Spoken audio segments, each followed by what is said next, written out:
Good afternoon. Welcome to the new webinar, Aspen from the Patron's Perspective. Before we begin, I recommend if you would like to follow along when we practice a couple times during this presentation, if you would like to bring up your library's own Aspen catalog, regardless if you have promoted it or to the public. All of your catalogs are live and can be accessed if you don't know the link directly. You can access them from the evergreenindiana.org website, from the About Evergreen Indiana menu, and then Member Libraries. Um, Under each library system name, we have a link to your library website as well as to your Aspen catalog. So if you click on that, it will load your Aspen page. And as we go through, feel free to place any questions you have in the chat, and I will get to them as soon as I see them. And also keep in mind as you use your new catalogs, your catalog may look different and act differently than another library's catalog. In today's presentation and image examples, I am primarily using Thorntown Public Libraries because I have a library card with them. So I am able to access and utilize their services. So I felt like it was easier to display a patron side using my home library account. So a little thing to compare Aspen and the classic catalog, which is what we can call to kind of differentiate between your quote unquote new catalog and the Evergreen Indiana catalog or the OPEC. We can kind of call that now the classic catalog. So comparing Aspen and the classic catalog, we can group all formats together for an easier viewing experience. Aspen will allow you to share library events and special collections with patrons. We can check out digital material directly in the catalog, and we can also log in using our library barcode or username. Today's agenda includes we are going to look at the main page of our of the Aspen catalog. Then we're going to look at the two different ways we can search the catalog using basic and advanced search and what we can do within those. We're going to take a look at the features of your account, like when you are logged in, lists, placing holds, and digital content. And some of those sections kind of mix together, especially when we are placing holds on digital content. So the main page overview. When you first load your Aspen catalog, there are a few are some normal things that you will see. At the top, we have the advanced search, a link to our library info, just top navigation menu. We have a link to sign in. We have what I'm calling a mini menu, or maybe lovingly called the hamburger menu. We have access to the basic search function. And then we have, of course, the most visually obvious are the browse categories. The top navigation menu, this is where we can access different areas of the catalog as well as different areas for our own library and Evergreen Indiana resources.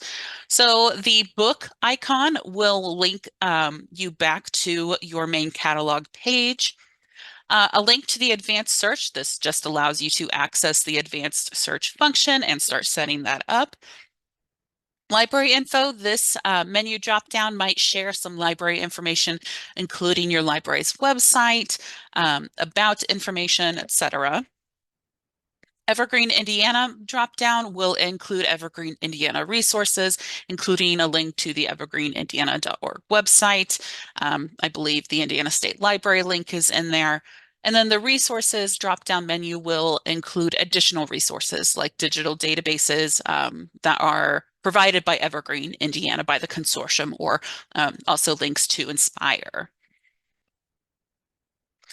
The sign in, when you click on that sign in button, a pop-up is going to appear and you will enter your username or library card number.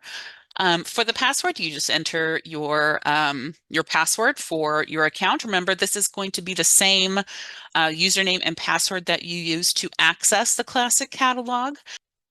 If you forget your password, you have the ability to reset it.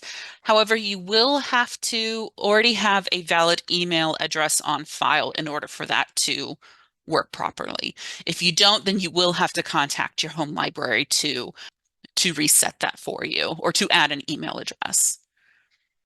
A couple other options, you can access the register for a new library card form online. You can use the reveal password option to make sure you entered your password correctly. And then a keep me signed in option, which I recommend for personal devices only, should allow you to stay logged in throughout various sessions for the catalog. When you do log in, that sign in button will change to your first initial and last name. And then that menu is basically kind of like a hodgepodge of other areas of the catalog. You can just access different links that are provided in the Your Account feature. It's just a little easier instead of going to your account and searching for it in that area. It's all just right there in this one menu. There is a question. Can we set the titles on the main page to titles from our library versus titles from other libraries? Yes, you can. That can be covered in the admin part of the Aspen webinars that we have. Usually, if you haven't edited your Aspen catalog yet, it's going to include, while it will include your items, of course, but it's also going to include the new ebooks and e-content that has been added to the digital resources that you have, so Overdrive or Hoopla. So that is the generic, but there are ways you can customize those to make it only so you're only seeing your new physical copies. And there's information out there, and I will provide a link to you to those resources so you can learn how to do that from the admin side. The mini menu with the hamburger menu, this gives you some more links to an alternate login page. You can access your library's website, your library's hours and location information. We provide a link. Of course, this can be altered if you wish. And a link to the Evergreen Indiana Classic Catalog. We do know we have those patrons that aren't a big fan of change and might refuse to use your new catalog, and they will just want to use the Classic Catalog. So if there is a link to there if that is what they prefer to use. From here, you can also change some display options and the default language. Basic search, of course, it's available on every page as you navigate through the catalog. You just enter a search term, select the search type. You are able to search the library catalog, so that includes physical, digital content. You can choose to just search digital content only, and you can also search lists that have been created by other library staff, not just from your library, but from other consortium libraries. And that's kind of cool if they make that public. And then, of course, we have that button that allows us to start the search. Obviously, the most visual area of our main page when it is first accessed is the browse categories. These can allow your patrons to view custom information about your collection. You can view your new titles based on genre, audience, current displays in your library. These sub-browse categories can help organize those categories even more. You can see separate fiction, nonfiction. If you have adult movies and TV shows, you can add that. Or in this example, there's a browse category for video games. The breadcrumbs that appear here Above the cover art will open up your category to view either as a list or as search results, depending on how they were built by your library. And this cover art below is actually clickable. And when you click one of those cover arts, you can see a little pop-up that tells you the different formats that are available for that particular title. It might include a book edition. It might have, like, see here in this example, we have a book, audiobook, e-audiobook. You might also see large print or ebook. You also have access to placing holds on physical copies or digital copies if it's not available to check out immediately. You can also add the title directly to a list, and you can click more info, which will take you to more title information. Okay, searching the catalog. Couple comparisons between Aspen and the classic catalog. With Aspen, as we search, especially in the basic search, we are provided a did you mean type of option. Um, in both catalogs, we are able to narrow our results quickly and easily, but I feel like Aspen is better at showing easier to understand graphics when an item is available at your library. So as soon as you access your catalog, you have that ability to perform a basic search. What's neat about this is depending on the type of search you are performing, whether it's a title, keyword, subject, author, series, the search examples that appear as you enter your term will adjust based on that type you selected. So in this title search, excuse me, for vampire, the options listed are different than if you performed a subject search for the same term. Keyword will show all options because it's pulling information from more areas of the title. I mean, when I say that, I mean it's pulling information from more areas of the bibliographic record.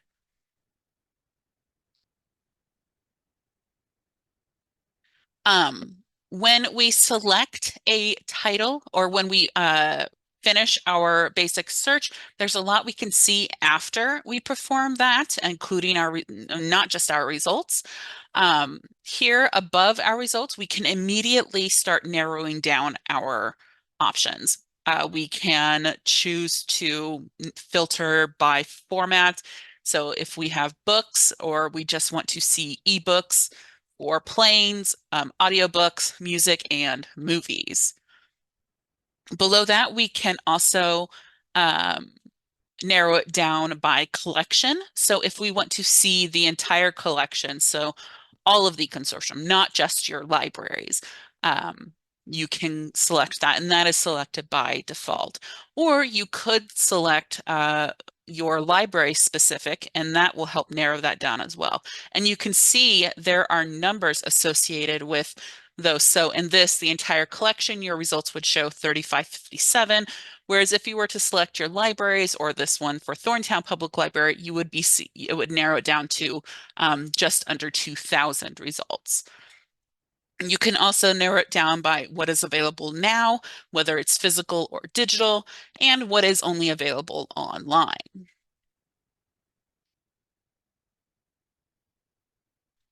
So below that are our actual results. It is sorted by best match by default. We can change that through this dropdown. We can also change the layout of the results. We can choose just to show the covers or hide the covers if we wish to. So if you wanted to view it in covers instead of a list format, you can choose that as well. To the left of our results is where we can start narrowing down that large list of titles.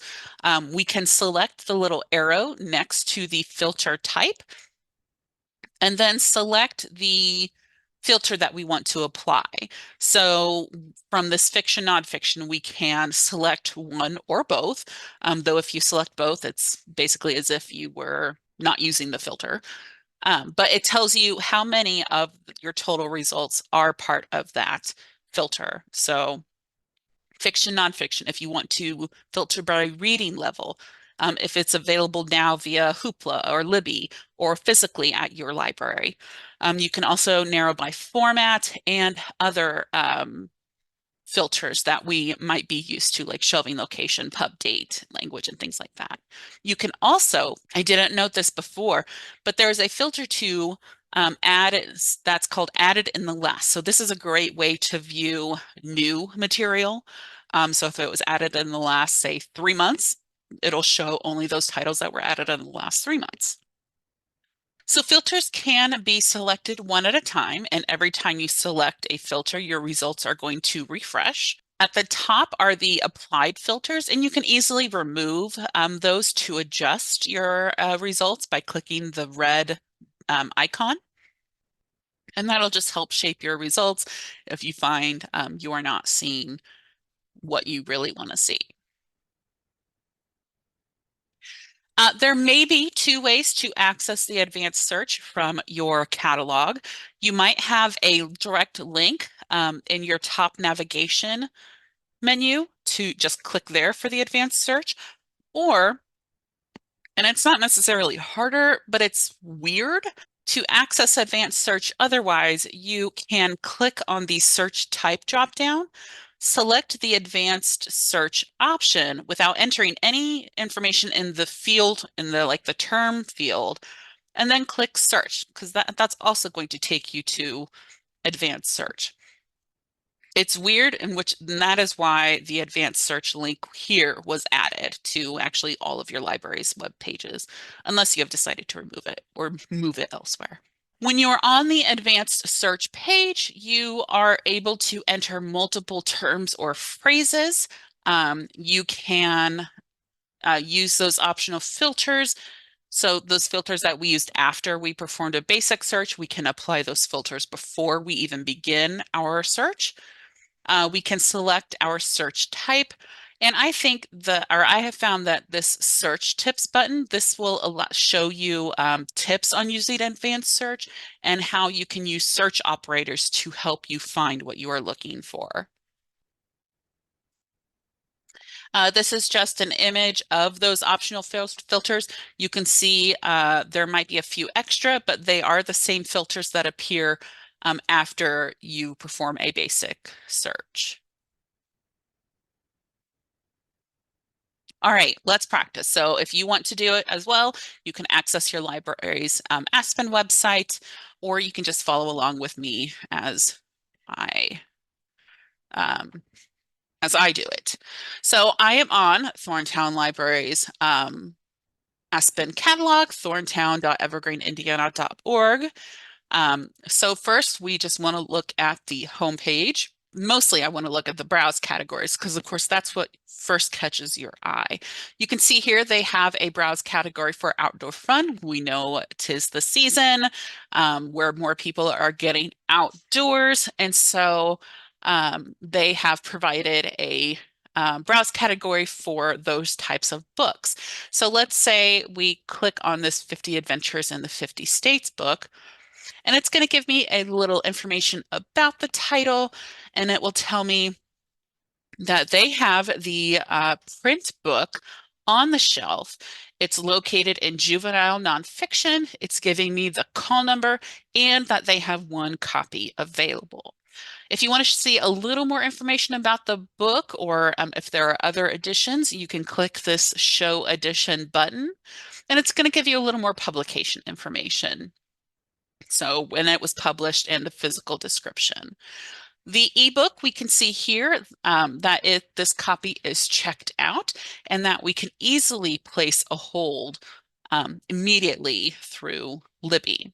We can also click on that Show Edition button. It's a little less because there's just less information about the ebook record, but we do have at least the who published it and where it came from.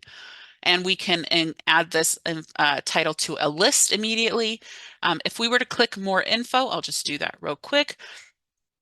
It's kind of like the record summary that we would view in the staff catalog, or if we were to click on the title in the classic catalog. It's going to give us some more description about the title. We can see similar titles in this useful slide or carousel maybe.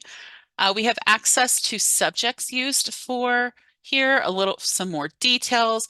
We have access to similar titles from novelists. We can also see reviews from Goodreads, and we also have staff view, which is not necessarily what we're used to, staff view, so like Mark, but it does provide more information about like the back end of how the book is categorized in Aspen. So let me go back to their main page. Question, how is the outdoor fun title selected? Is it from something in the MARC record? So the outdoor fun browse category, this was created manually by the library. So the browse categories can be customized and organized by the library. So they created one like subjects based on kind of like outdoor fun, like similar to video games. They have a browse category just for their video game collection. Question, does everyone have that novelist toggle or only libraries that have subscriptions to novelist? Everyone has that novelist toggle, and that is provided through the consortium. So I wanted to show you here in the mini menu, the library hours and location. We easily access address, location information. We can directly call the library. If, say, you're watching this on your phone or smartphone, you can email the library or visit their website. Here's a neat little thing where it's showing you the specific hours information for the day you are looking at the page. Let's perform a basic search. Does anyone have anything real quick I can try searching for? Chickens, got it. So as I entered that term, we can see, and we're looking at a keyword search. So we are looking at subject headings, looked Wild Chickens Productions. I'm assuming that is a production company that maybe produced a film about chickens. I can see some titles. So let's see what happens if we change this to title. I may have to re-enter it.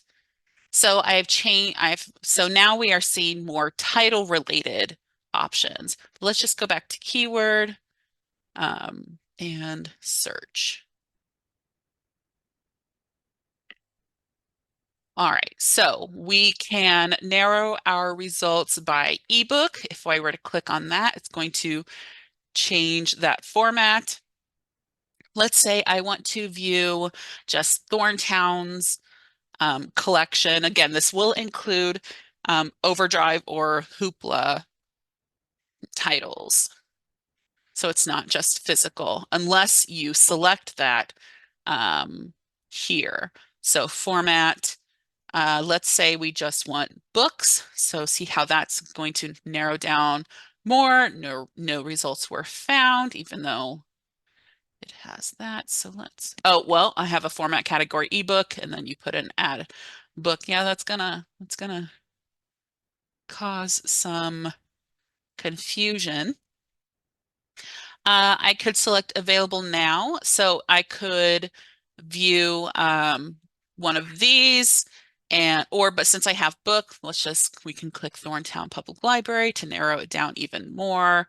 Last one, let's see if they have any in a specific shelving location.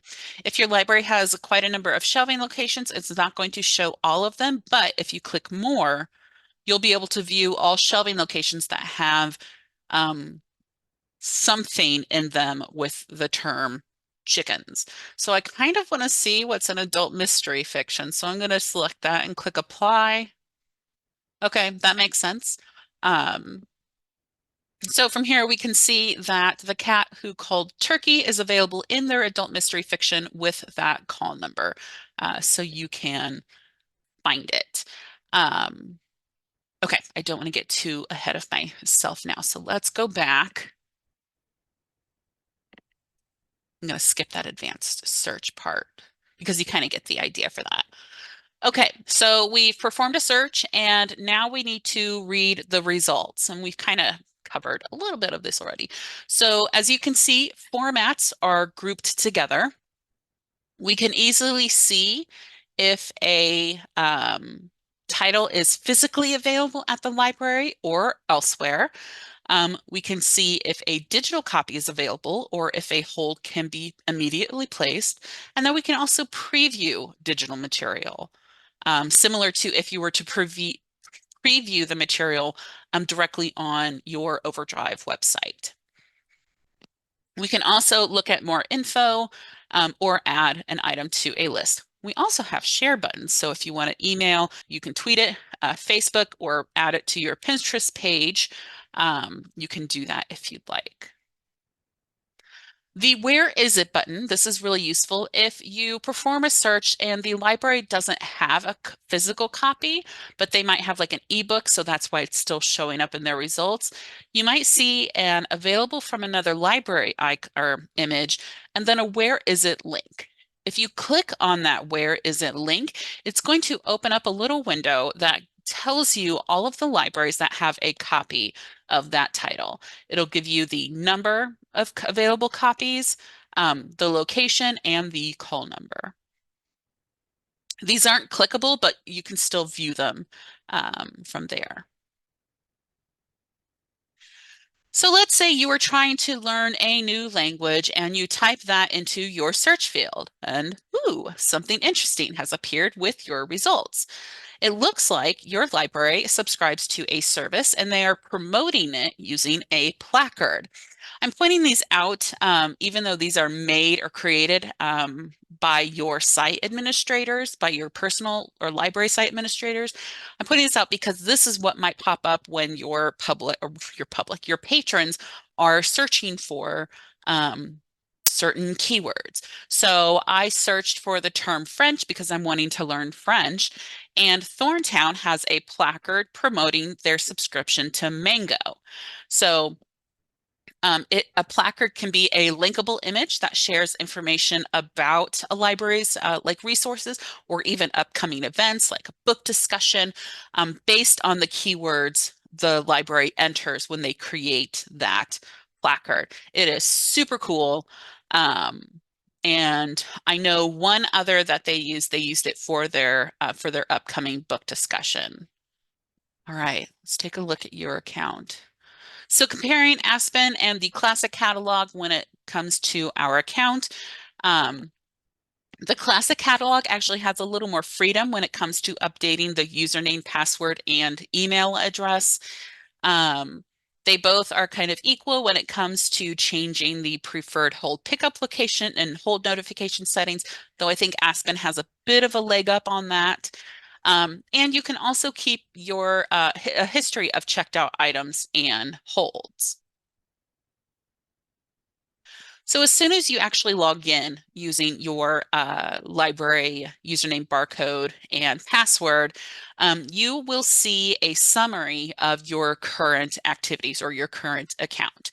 The summary itself will combine holds and checked out material across both physical and digital content. The checked out titles option allows you to view the titles that are checked out on your account, and this will be across platforms. So you'll be able to see all physical and digital copies you have checked out on your account. You can sort or just view physical versus digital if you like, but by default, they do all sort together. And you have the ability to access that digital content or even return it directly in the catalog. You also have a link to find like titles while you're waiting, or if you liked the title and you want to find something similar. Titles on hold. This will show holds that you have pending and holds that are ready for pickup. Um, Again, you can sort between physical and digital titles. Um, you can, if you are holds ready for pickup, it will tell you, of course, here. And then also, if you look here in the little side menu, that you have one ready for pickup. So it's going to tell you that these titles have arrived or are available online for you to use. So we have the holds ready for pickup here at the top, and then your pending holds that are still waiting to be filled at the bottom. Okay, there's a question. Will it know if it's a restricted patron card where they only have access to our library and not all of Evergreen when showing other libraries where available copies? My assumption is that it will treat it as it does in the in the classic catalog. So it should only, if they try to place a hold on a title that your library does not have, um, then my assumption is that it's going to say a hold could not be placed at this time. Please contact your home library. I have not personally practiced with that, but that would be a good thing to test. Fines, you are able to view and pay account associated fines through Aspen. I mean, it's not really through Aspen. You can view your outstanding amounts, and then the pay fines online or the pay will actually open the classic OPAC to begin the payment process. Your library card is just a place where you can view your library card barcode number and when the account is set to expire. A cool feature, and you can sort of do this in the classic catalog, but I don't think you can you can view your recent searches, but I don't think you can I don't remember if you can save searches. You can, while you are, let's say, you are writing a report on rainbows, and so you perform a search and you have a lot of options, but maybe you don't have time to go through all of them, or you find one that you want, place a hold, and you want to come back to that list later. You can save your search. So it'll save the parameters that you set for that specific search. It'll include the number of results that were originally kind of tied to it. And you can actually name the search. So here are my results for rainbow reports. Um, so you can save those or delete them when you are done. The recent searches that appear below, those are based on the current session. So in this session, I looked up rainbows and vampire. When I leave, I believe what will happen is when I leave the catalog, maybe a day or two later, I come back, those recent searches will be blank. Reading history, patrons have the option to keep track of their reading history. They are asked or notified that we take the privacy of their library records very seriously, and then they have to opt in to keep track of their reading history. There are some issues right now with importing your reading history from Evergreen, so from your classic catalog. Right now, I thought it was just me, but apparently other libraries have had issues too, where when you try to import your reading history from the classic catalog, it kind of just keeps going in around in circles, and then it kind of gives you like what's it called, like an Ajax error. So we are aware of the issue. Equinox, who is hosting our Aspen consortium websites, are aware of the issue. I kind of got around it by removing my circ history in Evergreen. To me, it wasn't that important. I know that is not the same for everyone. But then when I came back and enabled it in Aspen, I was able to view my reading history that I had already performed in Aspen. So there's a little troubleshooting going on with that right now. So hopefully we'll be able to get that taken care of because I know a lot of people take their reading history very seriously. So hopefully we will get that figured out later. Question is, what happens if A patron tries to pay a fine online and our library only does cash or check. Regardless of what your library like personally in-house collects or takes, they will be able to pay their fine online. They've always been able to pay their fines online through the OPAC, but the big thing is they have to pay all of their fine. They can't just pay a part of it. They have to pay their entire balance when they pay online. There is a question about resources for Aspen administration, and I will talk about those at the end.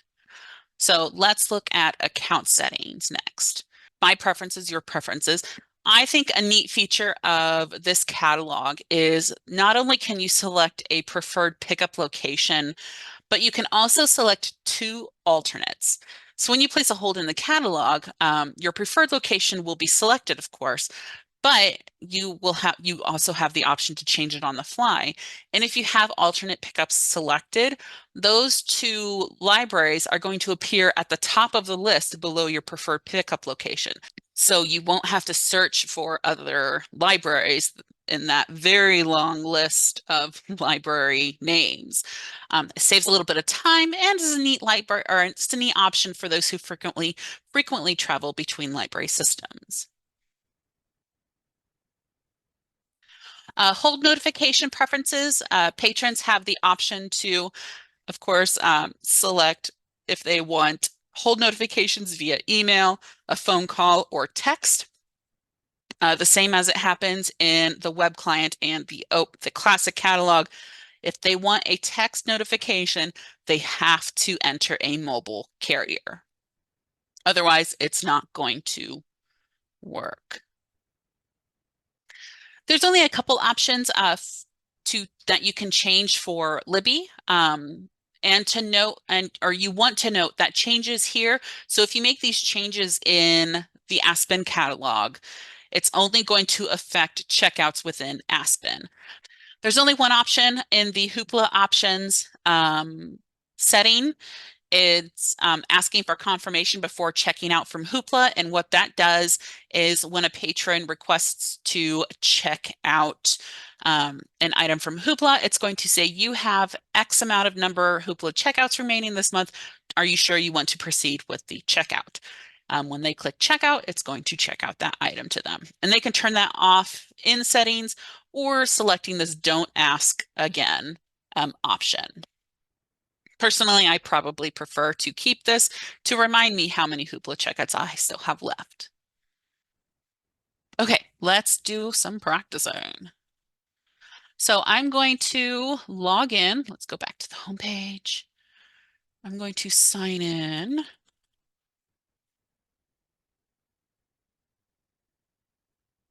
So loading. So right now you can see I have 5 checked out titles, 2 titles on hold, 0 overdue, and 0 ready for pickup. We can either click on these to view that in the checked out titles or hold information, or we can just click on these right here. So my checked out titles right now, you can see based on these little filters that all I have checked out right now are digital items. So from here, I can access them, return them, and see similar titles for that. It also tells us when the title is going to expire and return to Libby. Let's do another one. Let's look at, so fines, 0. And if you don't have any fines, then obviously you cannot click pay fines and it's not going to take you to the OPAC pay web page. But you can view your list, your searches. So here I have that say for Rainbow Report, and these are the recent searches we performed a little bit ago for chickens. If I delete my unsaved searches, it's going to remove those, and I can delete my saved search, and it's going to move, looks like it's moving down to recent searches. So if you decide that you didn't mean to delete it or you want to go back to it, you can click save again. And we can enter a new name for our saved search. All right, it was saved successfully. And then now if we go back to our searches, we have that. Reading history, I have 5 right now, or no, I have 6, and it's showing that information. And we can delete titles if we wish to, which I might delete some because these were tests, and I don't know if I want anything to influence. So like Strangers on a Train, children's audiobook, not necessarily. But we can also delete all, or patrons can choose to stop recording their reading history at any time.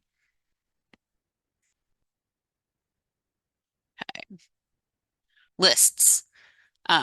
They work very similar to the classic catalog list. We can also import our lists from they call it the old catalog, we call it the classic catalog. So we can actually import those from Evergreen. And when we do so, it's going to tell us how many titles we imported from X amount of lists that we have in our account. You might get an error, or not really an error. It might tell you might not be able to import a specific title. So in this example, this is giving me a record ID number. So if you are a cataloger, this is akin to the database ID. And I'm pretty sure that this record was merged with another. So Aspen um, notes that that record technically no longer exists, so it could not be imported into our lists. And another thing to know about lists, any changes once you have imported the lists from Evergreen, once you have imported those, any changes you make to these lists, whether it's adding new ones or modifying the contents of another or the list itself, it should not modify the lists in Evergreen, in the classic catalog. To create a new list, you can just click the Create a New List button. You need to enter a name for your list, an optional description, and choose whether or not you want to share your list with others. If you want to add materials to the list, you can do this after you have performed a search. When you're looking at a particular title, at the bottom we'll have an Add to List button. When you click on that, you can choose to add it to an existing list or create a new list on the fly. You can also add a note, which from my understanding is basically you might add, don't request this title until you read such and such. The note will be specific to the title, not the list. If you want to view a list, you can when you click on the name of the list, you'll be able to view all of the titles that you have in there, including the different formats for each of them. You can place holds directly in the list and view more information. If you want to edit the list item, you can click Edit. You can copy it to another list or move it to another list. Again, you could add notes if you want. You can also delete a title from your list if you no longer want to have it in there. And there's a lot of actions that you can perform with your list. You can edit the list's name, description, and access, whether you want to be able to share it or not. A really cool feature, I think, is the add multiple titles. If you enter a title or ISBN in the box that pops up, and it's going to be 1 per line. It's going to search the catalog for each title and add the first matching title for each line to your list. Now, it might be a little questionable if you do title because it might not actually grab the actual title you're looking for. You can email your list to a friend, print it. You can export it or download it to a CSV spreadsheet of it. You can export a list to RAS, which apparently is a file type that uses tags for bibliographic citation. You can generate citations based on the citation format you select. You can sort your lists or the titles within your list, and you can delete them. So let's perform a quick, okay, so let's grab a title from a browse category. Maybe something will be available. I don't remember if, I think this one said the ebook is checked out. Okay, so I'm trying to find something with, okay, so I'm going to click on this. Oh, so this is going to give me a list because the browse category is probably created with a list. I'm going to look for an e version that is available. Okay, so here's a Hiking Indiana, and the ebook and Kindle are available. So I'm going to check out this ebook. I am logged in, so when I click check out Libby, it should automatically check out. So when I go to view my checkouts and scroll down, access and Libby, and we'll kind of go over this again in a few minutes. We can either choose to read it now with Kindle Cloud, read in the browser, or we can use the Libby. You could use Libby itself to download other formats. Let's say, let's go to my lists. So I have a games to try list because there are some video games that I want to see if I will like or not. And so let's say I want to go ahead and place a hold on, okay, I'm going to place a hold on this one because I know it's not old enough to have age protection taken off. So this is a physical copy of Princess Peach Showtime. So when I click place hold, it's going to bring up to confirm our notification settings. So I have this information. And remember when I talked about preferred and alternate locations? So I have my preferred to be Indiana State Library, but my alternate locations are here at the top. So I don't have to search through all of these libraries to find my alternate locations. In case, say, okay, I'm going to go visit Thorntown, so let me choose them and pick it up there. And when you're ready, you just submit the hold request, and if it works, or it will succeed if succeeds. If we want to cancel a hold, so let's say I don't want Bad Kitty on, I don't want it to be filled. So I'm going to cancel hold. If I am sure, yes, my hold was success.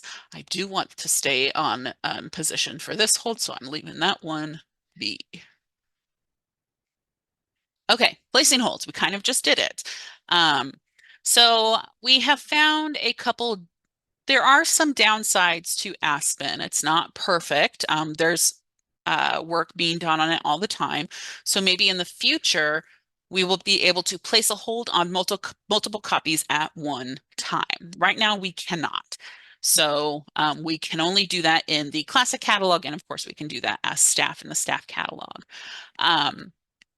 In Aspen, we can only place title or part level holds. We cannot place, but they kind of work like meta holds because you're placing a hold on a book format. So it's going to look at all of those book format records for that title and then try and find the first available copy. So it's kind of like a meta hold. And then you can keep your history of checked out items and holds for both. Actually, for the holds, I don't recall. So placing a hold, again, we kind of just did this. We click place hold on the item and make sure our hold notification settings are set up. There is an option at the bottom that says log me out after requesting the item. This seems like a good idea to use for our public computers, like for our public OPACs that we have set up in our libraries. However, there's another setting that might be useful. And also, if you have that checked and a patron is like a power user and placing a hold on multiple items, that's going to get annoying real quick. So it might be useful for public computers, but it might just depend on the person and how they operate. Okay, digital content. So navigating e-content, we can access it directly from a browse category, directly from the search results, and directly from the record summary. Checking out, again, there is no confirmation when you are checking out items through Libby. If you have that option set up, you will be asked to confirm a Hoopla checkout, which I do still highly recommend. To access the checkouts, you go into your checked out titles account feature, and then you can click access in that particular place. And depending on the format, you might be able to start listening to it in the browser. You could read it now with Kindle Cloud or in the browser, or you could still probably continue to access it through the Libby app or the IDL website. Placing holds, you just, if it's not available, you can click place hold. In this example, place hold Libby, and it's automatically going to place that hold. There's no confirmation for digital content. And of course, there's usually no holds needed for Hoopla items. When a hold is available, it's going to tell you not only by your notification settings, but it's in your account. It's going to appear under the holds ready for pickup, and then you'll be able to just check it out immediately then. And you can also cancel it if you decide you don't want to or you don't want it anymore. You also have access to that while you wait, and you can also preview the book if you want to. You also have the option to cancel or freeze the holds. The freezing is the same as suspending the holds. So if you cancel the hold, it'll ask you if you want, are you sure you want to? And then freezing, for this, you just enter the date when you want the hold thawed or reactivated. And here, if a date is not selected, the hold will be frozen until you thaw it. Okay, so I've already, oh no, okay. So this is from earlier. I did not update it. Aspen does not automatically log out after a certain amount of time. However, there are some settings available in the admin side of it that allow you to set similar to the OPAC timeout limit.